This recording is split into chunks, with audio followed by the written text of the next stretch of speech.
The Shillong Medical College, as was mentioned by the Health Minister yesterday, I read the press myself, that there has been a delay because of the location not being feasible that was initially given. So therefore, there was a lot of dilly-dallying, and ultimately there was a proposal that they want to redo the entire terms and conditions. So therefore, going into the terms and conditions is not that simple. We will need to follow a procedure. So it's not simply that we can just sit down and say we'll agree to these terms and conditions. So let us see, there's a legal matter also attached to it. So we cannot simply say that we'll cancel it also. So we don't want a legal complication in this. But at the same time, the concerned partner has mentioned that there is a cost escalation.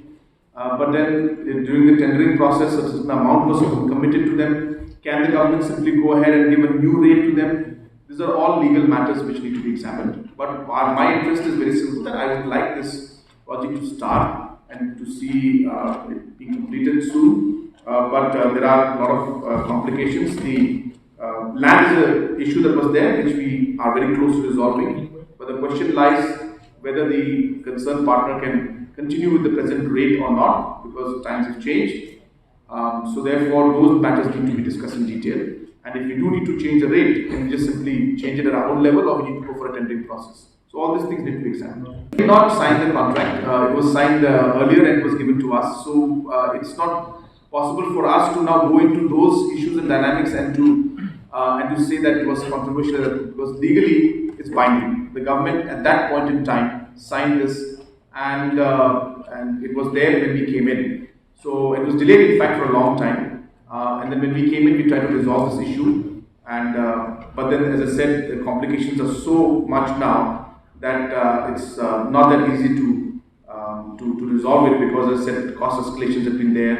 And when the partner is asking for higher rates, will it be possible for us to give it to them just simply without calling a tender and without going to the bidding process? All this has to be seen. But regarding the fact that if they were blacklisted or whatever you're saying, if something was done in the last government, it's not something that I have any. But from that point of view, as I said, it was signed in the last government's thing.